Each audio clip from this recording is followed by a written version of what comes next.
Esta casa es mía ahora, y aquí las viejas se callan. Eso fue exactamente lo que mi nuera me lanzó a la cara, delante de mis vecinas, justo en el portón de mi propia casa. La casa que yo levanté con mis propias manos, ladrillo por ladrillo, sacrificio tras sacrificio. Doña Marta, que barría la vereda de enfrente, se detuvo en seco, escandalizada. Celia, que venía caminando con las bolsas del mercado, fingió que no había oído nada y aceleró el paso, bajando la mirada. Pero todo el mundo lo escuchó. El barrio entero lo escuchó. El sol pegaba fuerte aquella tarde, quemaba la piel y el orgullo. Verónica tenía el celular en la mano y una sonrisa torcida en la comisura de los labios, como si acabara de ganar la lotería o una apuesta millonaria. Mi hijo Carlos, parado justo a su lado, no dijo una sola palabra. Simplemente desvió la mirada hacia el suelo, cobarde. Yo me quedé allí, plantada, por fuera, firme como una roca. Por dentro, sentía cada una de sus palabras como un golpe seco en el estómago. Miré el portón de hierro que yo misma mandé a instalar. Miré el jardín que todavía riego religiosamente todos los días. Todo allí tenía mi sudor, mi historia impregnada en las paredes. ¿Sabes cuando te das cuenta de que todo lo que hiciste en la vida simplemente dejó de importar? Trabajé 43 años como costurera, encorvada sobre la máquina. Crié a mi hijo sola después de que mi marido, Antonio, falleció. Pagué sus colegios, los médicos, la universidad. Nunca permití que le faltara nada, ni un plato de comida, ni un cuaderno. Pero en ese momento, parada en la puerta de mi propia casa, yo no era más que una vieja que estorbaba. Lo que Verónica no sabía es que 3 semanas después, cuando sus manos abrieron aquella carta certificada, esa sonrisita soberbia se le borraría para siempre. Y mi hijo entendería, aunque demasiado tarde, a quién había desechado como basura. Quédate conmigo hasta el final, porque esta vuelta de tuerca no la vas a olvidar jamás. Mi nombre es Elena Ramírez. Tengo 70 años bien vividos.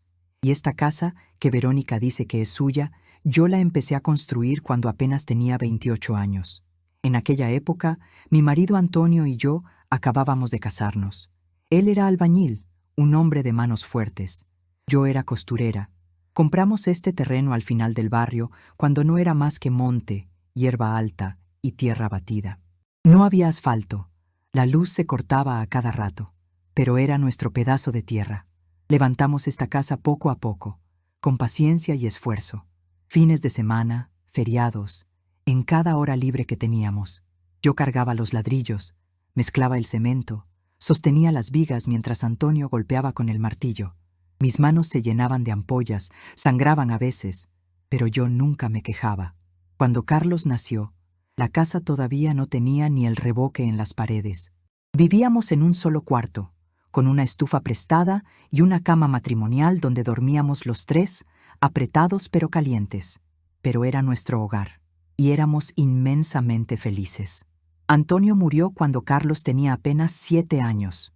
Un maldito accidente en la obra. Cayó de un andamio muy alto. No tuvo tiempo ni de despedirse de nosotros. Fue ahí cuando el mundo se me vino encima y todo se volvió más pesado. Me quedé completamente sola con un niño pequeño, una casa a medio terminar y ni un peso guardado en el banco. El dinero de la indemnización apenas alcanzó para darle un entierro digno y pagar las deudas que teníamos. Entonces tuve que duplicar la carga. Me convertí en padre y madre. Empecé a coser de madrugada. Hacía dobladillos, arreglaba ropa, bordaba ajuares completos. Aceptaba cualquier trabajo que cayera. Hubo épocas en las que dormía 3 horas por noche, porque durante el día también limpiaba casas ajenas para completar el dinero. Carlos creció viendo todo eso. Él hacía sus tareas en la mesa de la cocina, mientras el ruido de mi máquina de coser lo acompañaba.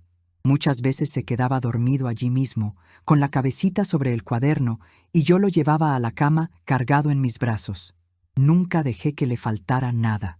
Tenía sus útiles escolares, sus uniformes impecables, zapatos buenos en los pies, aunque yo tuviera que comer solo arroz y huevo durante el mes entero para que a él le sobrara.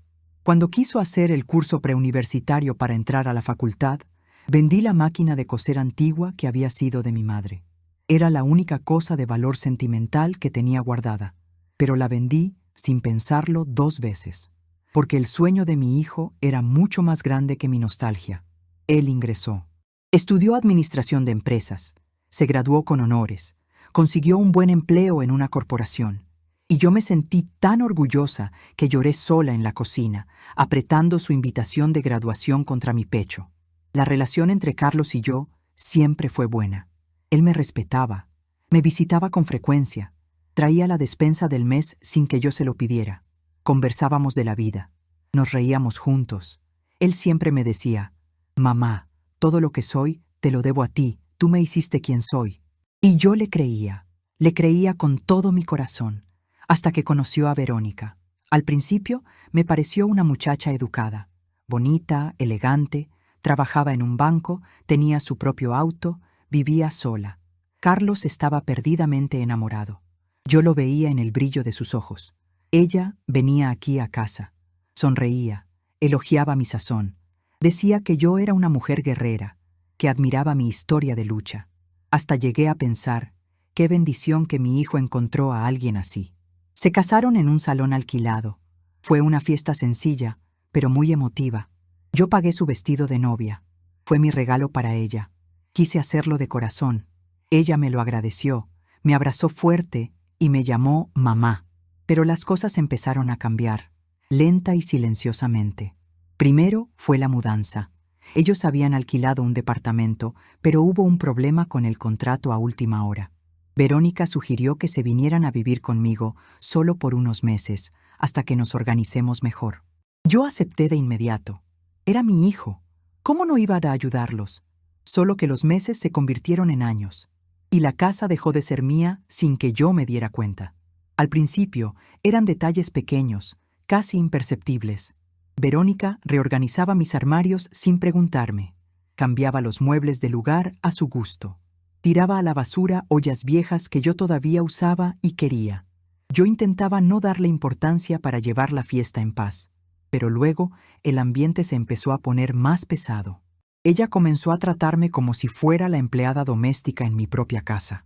«Elena, lava esos platos que están ahí. Estoy muerta de cansancio». No era un pedido amable, era una orden directa, y me lo decía sentada en el sofá, viendo la televisión, mientras yo acababa de llegar del mercado cargando bolsas pesadas.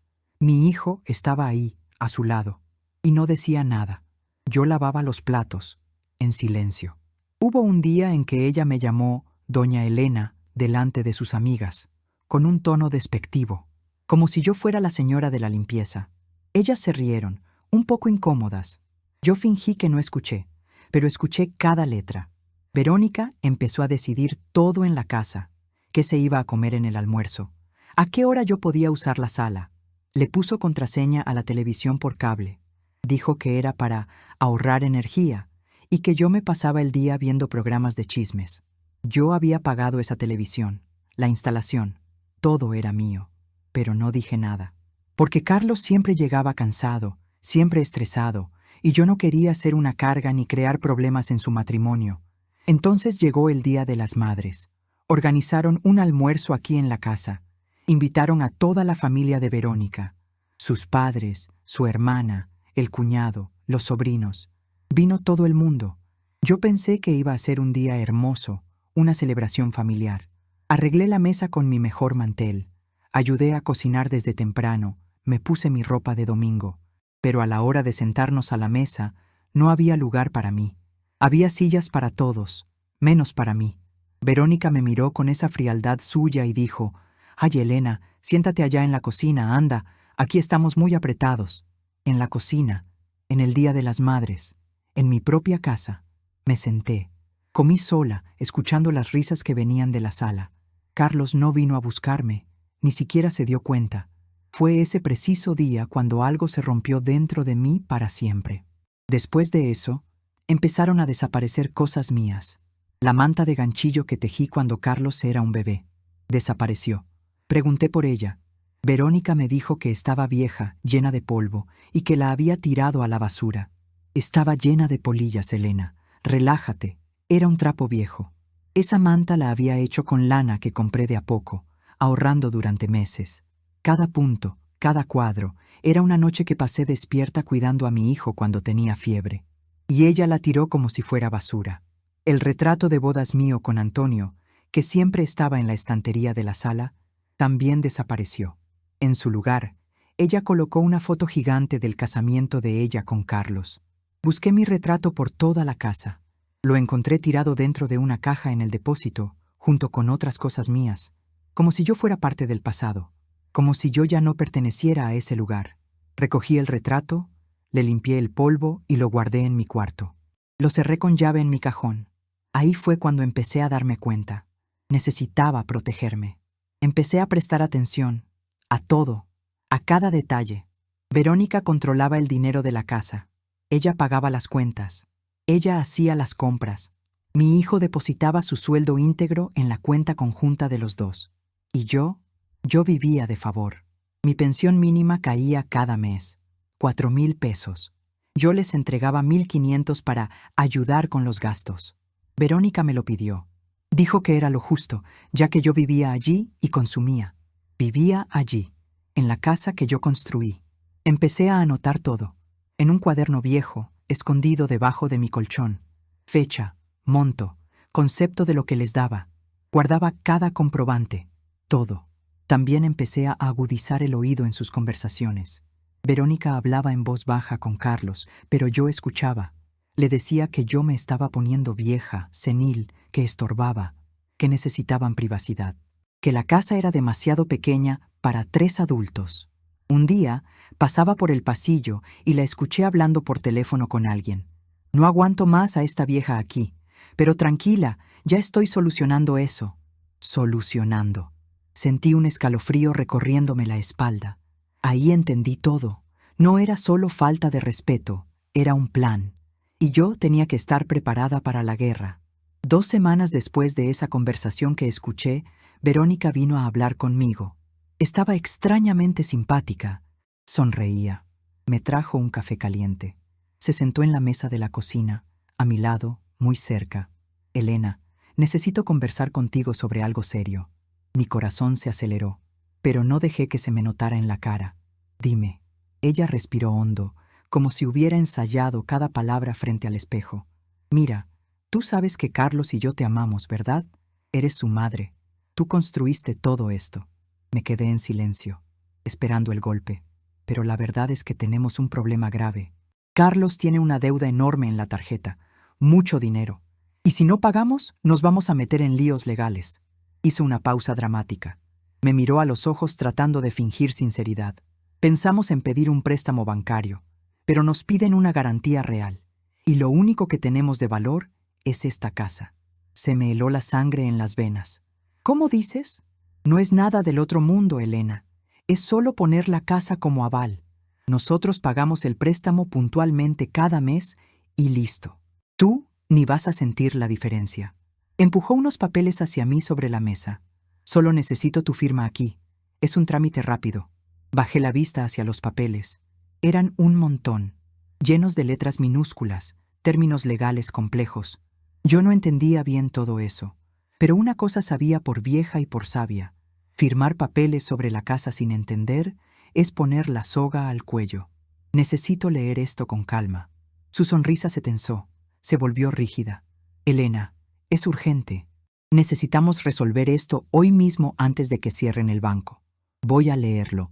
Pero si tú no entiendes de estas cosas financieras, es mejor que confíes en nosotros. Sabemos lo que hacemos. Agarré los papeles de la mesa y me levanté de la silla. Voy a leerlo. A Verónica le cambió la cara en un segundo. La sonrisa desapareció. Cruzó los brazos. Desafiante. ¿Acaso no confías en tu propio hijo? Confío. Pero necesito entender qué estoy firmando con mi nombre. Ella bufó, indignada. Se levantó bruscamente de la silla. Salió de la cocina taconeando sin decir una palabra más. Esa noche, leí cada línea de aquellos documentos con una lupa. Y no era solo un préstamo. Había una cláusula escondida que transfería la titularidad de la propiedad a una cuenta fiduciaria a nombre de Carlos y Verónica. Había otra que decía que, en caso de un solo atraso en el pago, la casa sería vendida para liquidar la deuda. Y había una fecha límite.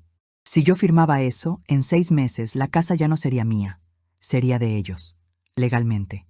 Sentí que el piso desaparecía bajo mis pies. Al día siguiente no dije nada, pero salí de casa bien temprano. Fui hasta la notaría y el registro público. Pedí una copia actualizada de la escritura de la casa. Me costó unos pesos, pero los pagué con gusto. Guardé el documento original conmigo, bajo 7 llaves en mi cuarto. Después, fui al banco. Pedí el extracto completo de mis movimientos bancarios de los últimos años. Vi que en los últimos 8 meses les había transferido casi 12,000 pesos a la cuenta de Verónica. Le pedí al gerente que me imprimiera todo, cada depósito, cada transferencia. Lo guardé todo como un tesoro. También empecé a fotografiar todo lo que veía, con el celular viejo que Carlos me había pasado cuando compró uno nuevo. Le saqué fotos a los papeles que Verónica quería que firmara. Fotografié mis anotaciones del cuaderno. Fotografié los comprobantes de pago de servicios. Verónica volvió a la carga para presionarme. ¿Y entonces, Elena? ¿Ya decidiste? Todavía lo estoy pensando. No le gustó nada mi respuesta. Sabes que podemos perderlo todo, ¿no? Si Carlos no paga esa deuda, nos van a embargar. Van a venir aquí a quitarnos hasta los muebles. Todavía lo estoy pensando. Me miró con una rabia contenida. Me dio la espalda y se fue. Esa semana, empecé a escuchar discusiones fuertes entre ella y Carlos. Su voz se escuchaba aguda, irritada. Tu madre no nos quiere ayudar. Solo piensa en ella misma. Necesitamos esa casa, Carlos. Mi hijo intentaba calmarla, susurraba, pero su voz sonaba débil, cansada. Me di cuenta de que él estaba siendo manipulado como un títere, que ella lo estaba usando, y él, ciego de amor o de costumbre, no lo veía. Hubo un día en que Verónica me llamó egoísta, en mi propia cara. Eres una egoísta, Elena. Tu hijo te necesita desesperadamente y tú le das la espalda. Respiré profundo para no gritar. La miré fijamente. Esta casa la construí con mis manos sangrando. Nadie me la va a quitar. Ella soltó una risa amarga, seca. Eso ya lo veremos. Ahí lo supe con certeza. No era un pedido de ayuda. Era una trampa mortal. Y yo no iba a caer en ella. El cumpleaños de Carlos fue ese sábado. Cumplía 43 años. Verónica organizó un asado grande en el patio trasero. Invitó a sus amigos, a los colegas del banco, a algunos vecinos. Había mucha gente. Música alta, cervezas, carne en la parrilla. Yo ayudé a organizar todo desde la mañana. Barrí el patio, lavé los vasos, preparé las ensaladas y las salsas. Verónica ni las gracias me dio. Solo daba órdenes apuntando con el dedo. Cuando empezaron a llegar los invitados, me puse una ropa sencilla y me quedé en un rincón, callada, solo observando. Carlos estaba feliz. Conversaba con todos, reía a carcajadas, abrazaba a sus amigos. Era bueno verlo así, tan vivo. Hacía tiempo que no veía a mi hijo tan relajado. Comí un pedazo de carne, me tomé un refresco. Me senté en una silla de plástico cerca de la mesa principal. Doña Marta y Celia, mis vecinas de toda la vida, vinieron a saludarme. Estábamos conversando bajito, sobre cosas simples de la vida. El clima, los precios del mercado, la salud. Fue ahí cuando Verónica se acercó. Estaba un poco mareada. Había bebido de más. Sus ojos brillaban de una forma extraña, maliciosa. Elena, ¿puedes ir adentro y traer más hielo? Se acabó. Yo hice el amago de levantarme, pero Celia me detuvo y dijo, «Deja, yo voy con ella y le ayudo a cargar la bolsa». Verónica se rió, una risa alta, estridente. Llamó la atención de todos. «No hace falta, Celia. Elena está acostumbrada a servir. Total, vive aquí de favor, así que tiene que ganarse el techo, ¿no?» El patio entero se quedó en un silencio sepulcral. La música seguía sonando, pero nadie hablaba. Sentí las miradas de todos clavadas en mí como agujas. Doña Marta bajó la cabeza de vergüenza ajena. Celia se quedó paralizada, sin saber qué decir. Miré a Carlos. Él estaba al otro lado del patio, con una cerveza en la mano. Había escuchado todo, pero desvió la mirada. Se hizo el tonto y fingió que hablaba con alguien más. Verónica continuó, más alto todavía, para que todos oyeran bien. «Es en serio, gente. A veces creo que ella olvida que esta casa ya no es suya. Nosotros mantenemos todo aquí. Ella solo se queda sentada, quejándose de la vida». Se me apretó el pecho. Se me cerró la garganta. No dije nada. Solo me levanté de la silla, lentamente. Miré a Verónica directo a los ojos. Ella sonrió, desafiante, como si hubiera ganado un trofeo. Crucé todo el patio caminando entre la gente. Nadie me habló, nadie me detuvo. Entré en la casa, fui a mi cuarto, cerré la puerta con suavidad. Me senté en el borde de la cama y me quedé mirando la pared blanca. Afuera, la música volvió a subir. Las risas regresaron, como si nada hubiera pasado, pero sí había pasado. Porque en ese momento, en el silencio absoluto de mi cuarto, mientras la fiesta seguía sin mí, tomé la decisión más importante de mi vida. No iba a aguantar ni un segundo más, iba a actuar. Me quedé encerrada en ese cuarto el resto de la noche. La fiesta siguió hasta la madrugada. Escuchaba las voces, los brindis, el bajo de la música retumbando en las paredes. Parecía que todo ocurría en otro mundo, muy lejos de mí. Cuando todos se fueron, la casa quedó en silencio. Escuché a Verónica y a Carlos subiendo las escaleras para dormir. Ni siquiera tocaron mi puerta para ver si estaba bien. Me acosté en la cama, todavía vestida. Miré al techo y lloré. Lloré bajito, ahogando el sonido en la almohada, porque no quería darles el gusto de que me oyeran, pero lloré de verdad. Con ese dolor que te desgarra por dentro, que te aprieta el pecho y no te deja respirar. Pensé en todo. En los años que pasé levantando esas paredes. En las noches que pasé cosiendo hasta el amanecer para pagar las facturas. En el día que vendí la máquina de mi madre para pagar los estudios de Carlos. Pensé en Antonio, en lo triste que estaría si viera a su hijo tratándome de esa manera. Pensé en cuántas veces me había tragado el orgullo, las humillaciones, las palabras afiladas. Todo porque no quería ser una molestia, porque pensaba que era mejor callar para tener paz, porque tenía un miedo terrible de perder a mi hijo, pero ya lo había perdido, y no podía seguir fingiendo que no. Me levanté de la cama de madrugada, antes de que saliera el sol. Encendí la luz pequeña. Me sequé las lágrimas. Busqué una caja de zapatos vieja que tenía guardada en el fondo del armario. La vacié y empecé a juntar mi arsenal. Primero, la escritura de la casa, la original, a mi nombre. Registro del año 1978, hace 48 años. Antonio y yo. La prueba irrefutable de que esa casa era mía. Después, los comprobantes de pago, luz, agua, impuestos municipales, todo a mi nombre, todo pagado por mí durante años. Yo soy de las que guardan todo, recibos antiguos, facturas viejas, estados de cuenta. Busqué el cuaderno donde anotaba cada peso que le daba a Verónica.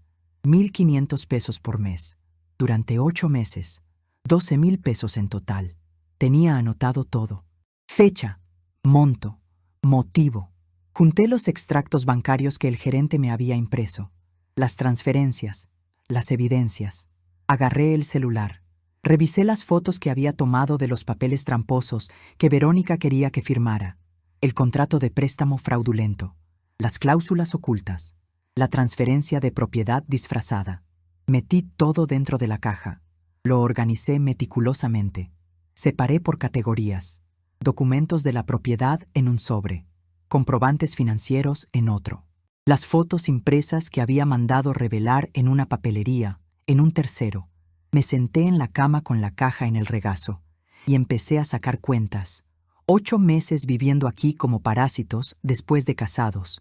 El dinero mensual que les di, más las cuentas que yo seguí pagando religiosamente aunque ellos vivían aquí.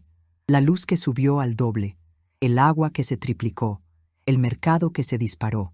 Calculé que, como mínimo, había gastado otros 10,000 pesos extra en ellos. Más de 20,000 pesos en total, sin contar el desgaste emocional, sin contar las humillaciones, sin contar lo que no tiene precio.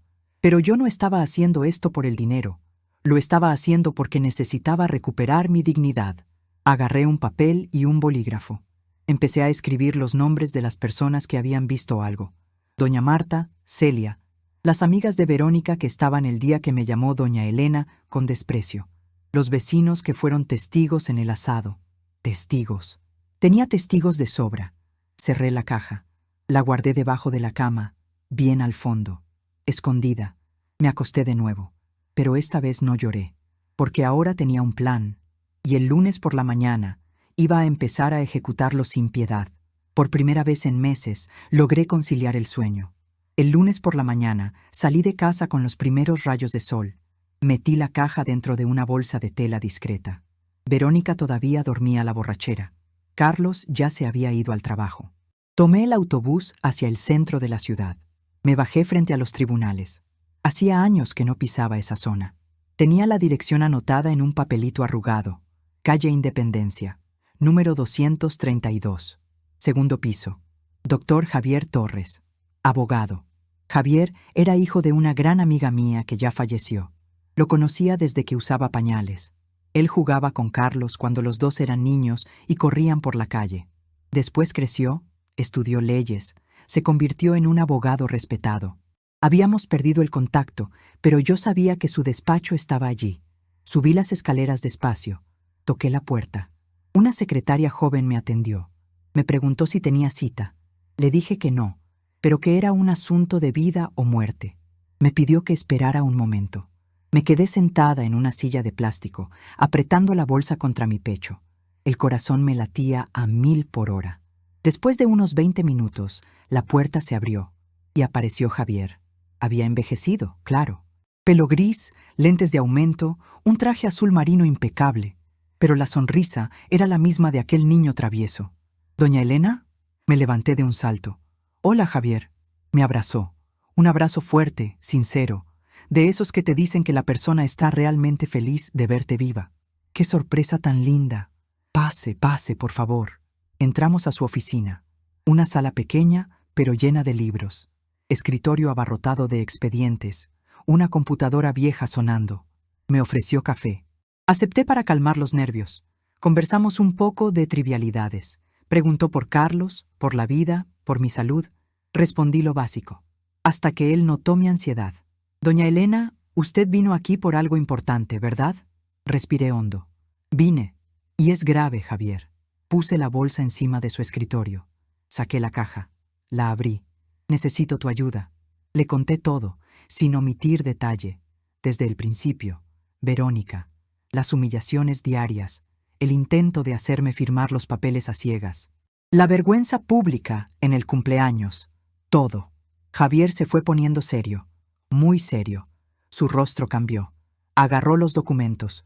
Los leyó con una atención clínica. La escritura. Los recibos. El cuaderno con mis notas. Las fotos de los documentos que Verónica quería que firmara. Se quedó en silencio unos minutos eternos, solo leyendo y pasando páginas. Cuando terminó, se quitó los lentes y me miró fijamente. «Doña Elena, usted sabe que esto es un intento de estafa, ¿verdad?» Mi corazón dio un vuelco. «¿Cómo?» Estos papeles que ella quería que firmara no eran solo un préstamo, era una cesión de derechos disfrazada. Si usted hubiera firmado, en menos de 6 meses, la casa pasaba a nombre de ellos. Y usted se quedaba en la calle. Sentí que la sangre se me iba a los pies. Y hay más. Tecleó algo en su computadora. Revisó unos datos. Giró la pantalla hacia mí. Consulté el sistema de crédito. Hay una alerta de fraude a su nombre. Alguien intentó usar su identificación para abrir una cuenta bancaria digital. No fue aprobada porque la biometría facial no coincidió, pero el intento está registrado en el sistema. ¿Qué significa eso? Que alguien intentó suplantar su identidad para abrir cuentas a su nombre. No me salía la voz. Solo lo miré con horror. «Doña Elena, esto es grave, muy grave. Usted está siendo víctima de abuso financiero y violencia psicológica. Y tenemos que actuar ya». Agarró un bloque de notas amarillo. Empezó a escribir furiosamente. «Vamos a hacer lo siguiente. Primero, legalmente. Voy a iniciar una demanda de desalojo inmediato. La casa es suya. La escritura es sagrada. Ellos están ahí sin pagar alquiler, sin contrato, sin su consentimiento. Legalmente, son ocupantes precarios». Hizo una pausa. Me miró para asegurarse de que entendía. «Yo puedo sacarlos de ahí, pero el proceso normal lleva unos 30 o 40 días. Está bien. Segundo, vamos a poner una denuncia penal, por intento de estafa y por suplantación de identidad. Eso la protege a usted, y deja un precedente legal peligroso para ellos». Asentí con la cabeza. Tercero, necesitamos blindar su patrimonio. Voy a pedir una medida cautelar sobre la escritura. Nadie va a poder vender ni hipotecar esa casa sin una orden de un juez, ni usted ni nadie. ¿Se puede hacer eso? Se puede. Y lo voy a hacer hoy mismo. Anotó un par de cosas más. Ahora, socialmente, ¿tiene testigos de los maltratos? Tengo, mis vecinas, gente que estaba en el asado. Perfecto. Voy a necesitar que les pida que firmen una declaración simple, nada muy formal, solo relatando lo que vieron y escucharon, con fecha y firma. Puedo conseguirlo. Y emocionalmente, doña Elena se inclinó sobre la mesa, acercándose a mí. Usted va a tener que ser de hierro, porque cuando soltemos la bomba va a ser feo. Su hijo se va a poner en su contra. Verónica va a hacer un escándalo de novela. Van a intentar manipularla para que desista. Le van a decir que está loca, que exagera, que se va a arrepentir. Lo sé. ¿Está segura de que quiere proceder? Lo miré a los ojos, y por primera vez en meses no sentí duda. Tengo la certeza absoluta. No aguanto más, Javier. Trabajé mi vida entera para tener ese techo. Nadie me lo va a quitar. Ni mi hijo, ni la mujer de mi hijo. Nadie. Él sonrió. Una sonrisa triste, pero llena de respeto. Entonces, manos a la obra. Le tomó 3 semanas tener todo listo. En esas 3 semanas, seguí viviendo bajo el mismo techo que Verónica, haciendo las mismas rutinas, como si nada hubiera cambiado en el universo. Pero por dentro, yo era otra mujer. Ya no respondía a sus provocaciones. Cuando me mandaba a hacer algo, lo hacía. Sin chistar, sin discutir, en silencio absoluto. Ella pensó que me había quebrado el espíritu finalmente, pero yo solo estaba afilando el cuchillo. Javier consiguió todas las firmas de los testigos. Doña Marta firmó sin dudar. Celia también. 2 amigas de Verónica que estaban en el asado también firmaron. Vinieron a mi casa cuando ella no estaba. Me pidieron perdón. Dijeron que sentían vergüenza de haber presenciado eso y no haber hecho nada. Que aquello no era humano. Les agradecí y guardé sus declaraciones.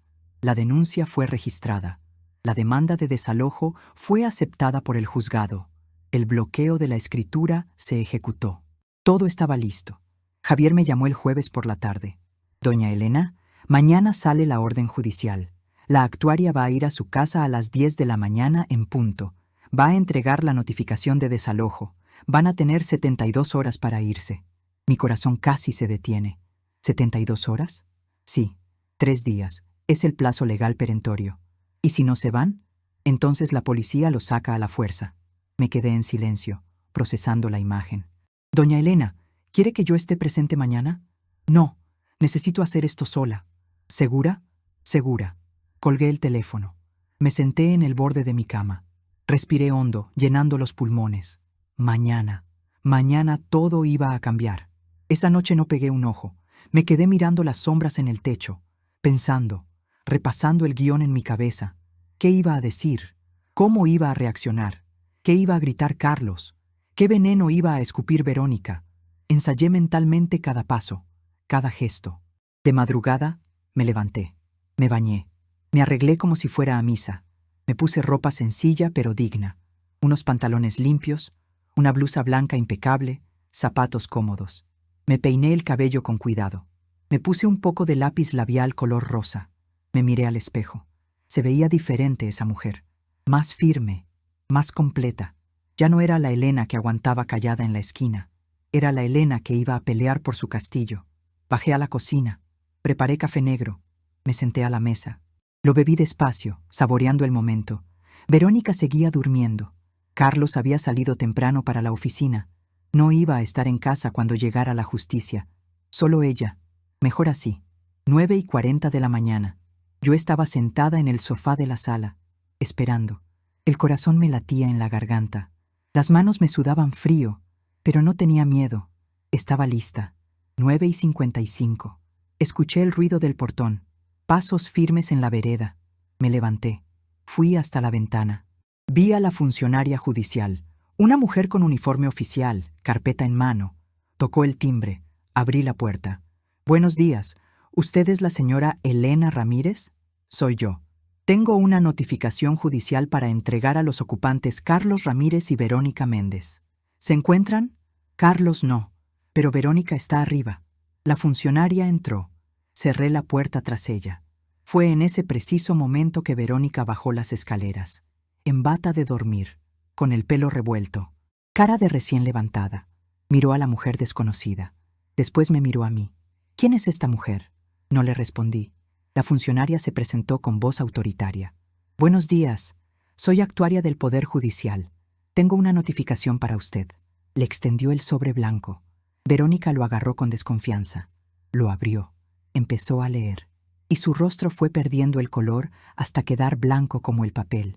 Verónica leyó el documento una vez, 2 veces, 3 veces. Sus manos empezaron a temblar visiblemente. ¿Qué es esto? Su voz salió finita, como un hilo. La funcionaria respondió con una calma profesional. Es una orden de desalojo por ocupación indebida. Usted y el señor Carlos Ramírez tienen 72 horas para desocupar el inmueble. En caso de incumplimiento, se procederá al lanzamiento con auxilio de la fuerza pública. ¿Desalojo? Pero esta casa... Me miró a mí, con los ojos desorbitados. ¿Fuiste tú? Sostuve su mirada sin pestañear. Fui yo. ¿Estás loca? No puedes hacernos esto. Tu hijo vive aquí. Mi hijo vive aquí de favor, en mi casa, y el favor se acabó hoy. Ella dio un paso agresivo hacia mí. Su cara se puso roja de furia. No tienes las agallas. Eres una vieja débil que no soporta estar sola. Nos necesitas para sobrevivir. La funcionaria intervino, dando un paso adelante. Señora, por favor, la notificación ha sido entregada. A partir de este momento, cualquier acto de hostilidad contra la propietaria puede ser considerado un delito flagrante. Le recomiendo que mantenga la calma. Verónica miró a la funcionaria con odio. Después a mí. Rompió el papel en pedazos y lo tiró al suelo.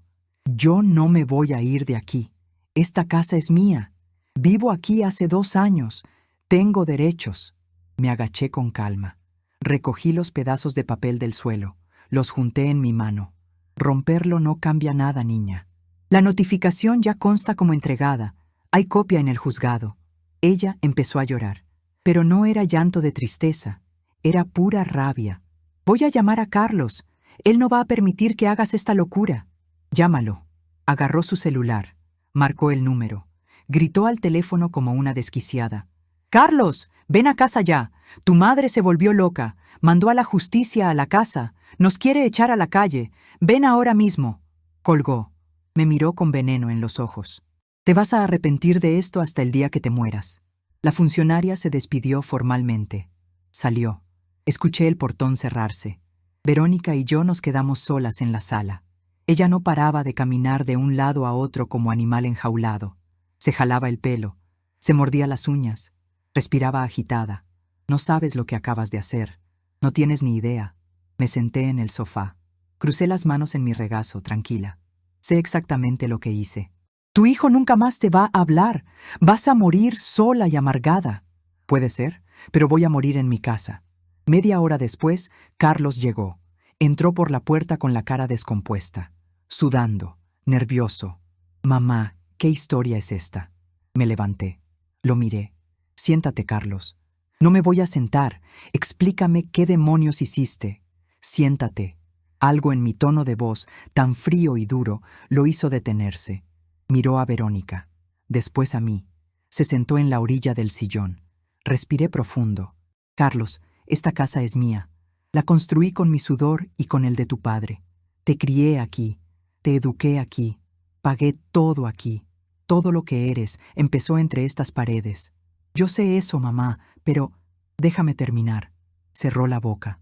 Hace 2 años, tú y Verónica se vinieron a vivir aquí. Acepté porque eres mi hijo, porque te amo y porque pensé que sería algo temporal. Hice una pausa para que las palabras pesaran, pero no lo fue. Agarré la caja que tenía escondida bajo la mesa auxiliar.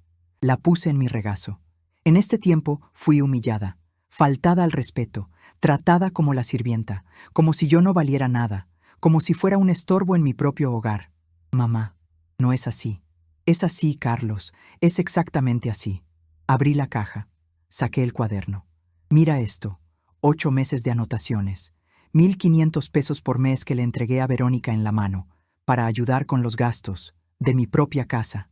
Él agarró el cuaderno con duda. pasó las hojas. Yo no sabía de esto. No quisiste saber. Saqué los comprobantes de pago. Toma, cuentas de luz, agua, impuestos, todo a mi nombre, todo pagado de mi bolsillo, incluso con ustedes viviendo aquí gastando el doble. Miró los papeles. No dijo nada. Saqué las fotos impresas. Y esto, los papeles que tu esposa quería que yo firmara. Su expresión cambió de confusión a miedo. ¿Qué papeles? Pregúntale a ella. Se giró hacia Verónica. ¿Qué papeles son estos, Verónica? Ella se puso pálida como un fantasma. Era solo un préstamo para pagar las tarjetas. No era solo un préstamo. Le entregué las fotos a él. Señalé las cláusulas con el dedo. Era una transferencia de propiedad camuflada.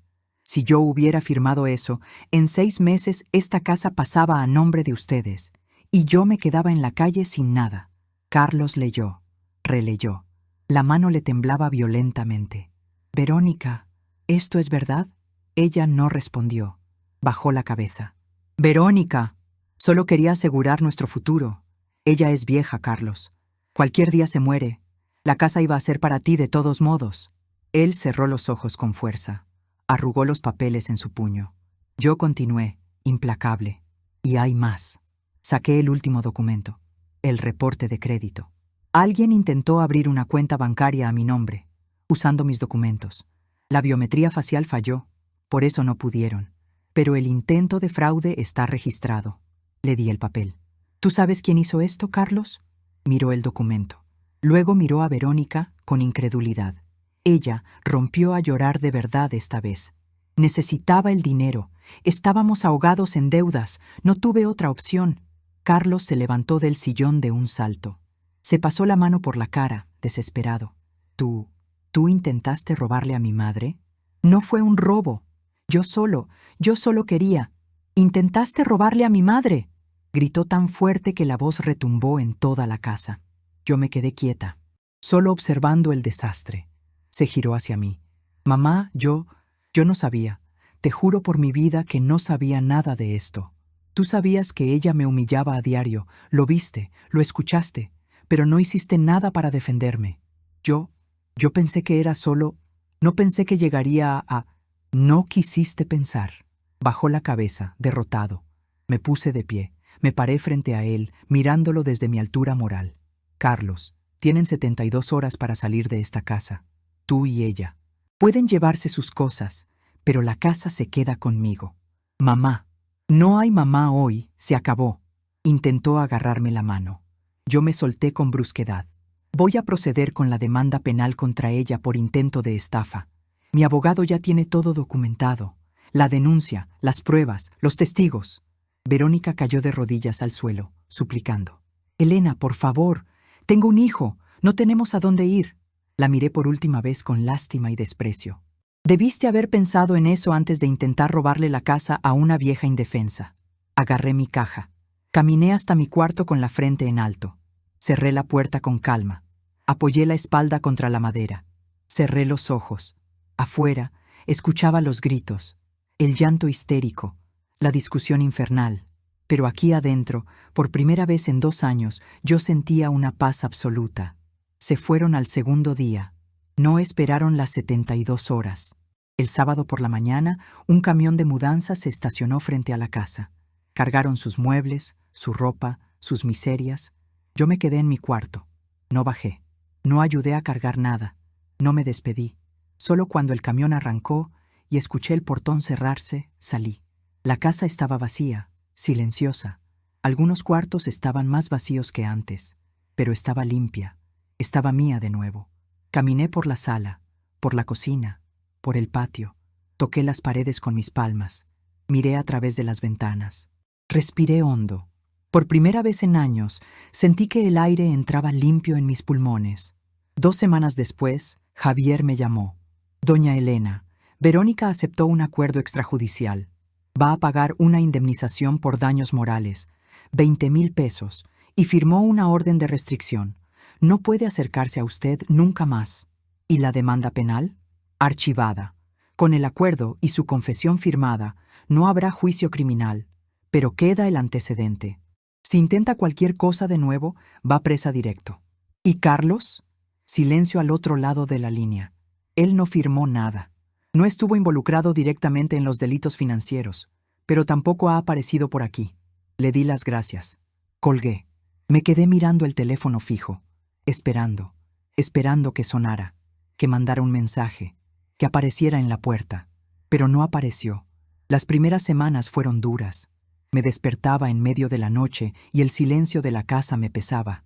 Miraba la habitación que había sido de Carlos y sentía un nudo en el pecho. Hubo noches que lloré de soledad. Hubo días que me pregunté si había sido demasiado dura, si había hecho lo correcto. Pero entonces miraba la escritura de la casa, enmarcada de nuevo en la pared de la sala. Veía mi nombre allí y recordaba la humillación pública, las palabras crueles, el desprecio en sus miradas, el intento de robarme mi esfuerzo de toda la vida. Y sabía que había hecho lo único que podía hacer. Doña Marta y Celia empezaron a venir a tomar café conmigo por las tardes.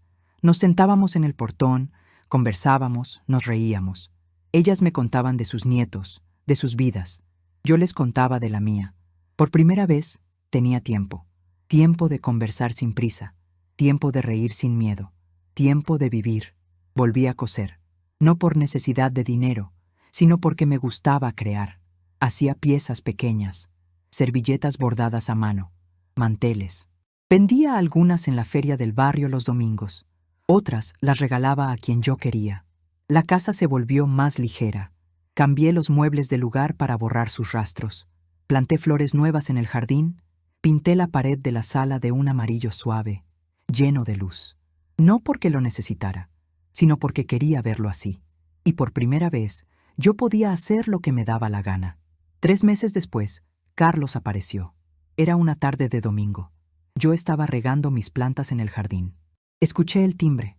Cuando abrí el portón, él estaba allí, más delgado, con ojeras profundas, las manos metidas en los bolsillos. «Hola, mamá». Me quedé parada, sosteniendo la manguera. «Hola». Silencio incómodo. «Yo, ¿puedo pasar?» Abrí el portón. Él entró. Fuimos a la sala. Nos sentamos, uno en cada sofá, como 2 extraños que se conocen de otra vida. «¿Cómo estás?» «Estoy bien». Más silencio. «Mamá, yo vine aquí para pedirte perdón». No dije nada, solo escuché. Me equivoqué. Me equivoqué muchísimo. Dejé que Verónica te tratara como basura. No vi lo que estaba haciendo. O lo vi y no quise creerlo. No lo sé, pero fallé. La voz se le quebró. Se aclaró la garganta para no llorar. Me separé de ella. No pude seguir. Después de todo lo que pasó, vi quién era ella realmente. Y vi en lo que me convertí yo con ella. Bajó la cabeza, avergonzado. «No espero que me perdones hoy. Solo quería que supieras que lo siento. Lo siento en el alma». Respiré profundo, sintiendo el peso de la maternidad. «Carlos, eres mi hijo y te amo. Eso nunca va a cambiar aunque el mundo se caiga». Levantó la cabeza. Tenía los ojos llenos de lágrimas. «Pero no puedo dejarte entrar en mi vida de nuevo, como si nada hubiera pasado aquí. Lo sé. Me lastimaste profundamente. Viste cómo me humillaban y no moviste un dedo. La elegiste a ella, y yo tuve que elegirme a mí misma para sobrevivir. Lo sé, mamá. Si quieres reconstruir algo entre nosotros, va a ser despacio, con respeto, con límites claros, y vas a tener que probar que cambiaste, no con palabras bonitas, con hechos». Él asintió repetidas veces. «Voy a probarlo, te lo prometo». Hoy, 6 meses después, nos hablamos. No es como era antes. Quizás nunca vuelva a hacerlo, pero conversamos por teléfono una vez a la semana. Pasa por aquí algún domingo de vez en cuando. Toma un café rápido. Hablamos de cosas simples. Él no vive aquí. Y no va a vivir aquí nunca más. Esta casa es mía, y va a seguir siéndolo hasta mi último día. Aprendí una lección valiosa en toda esta historia. Nosotros enseñamos a las personas cómo tratarnos. Cuando aceptamos el desrespeto en silencio, estamos diciendo que está bien. Pero no está bien. No está bien ser humillada en tu propia casa. No está bien ser tratada como si no tuvieras valor ni voz. No está bien entregar tu dignidad solo porque tienes miedo de quedarte sola. Yo casi lo perdí todo. Mi casa, mi paz mental, a mí misma. Pero no lo perdí, porque decidí pelear. Y si tú estás pasando por algo parecido, si te están faltando al respeto, si te están humillando, si te están apagando, escucha bien lo que te digo. Tú mereces más. Siempre mereciste más. No importa tu edad. No importa quién esté del otro lado. No importa si es tu hijo, tu hija, tu yerno o tu nuera.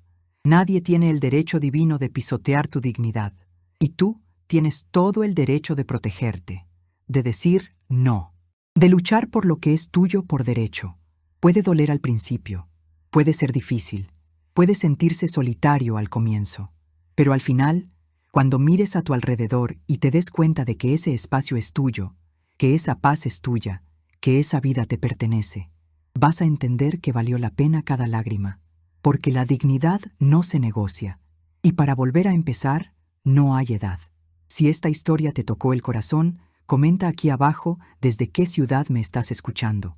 Y quédate conmigo para los próximos videos que van a aparecer en tu pantalla. Alguien puede necesitar escuchar esto hoy mismo.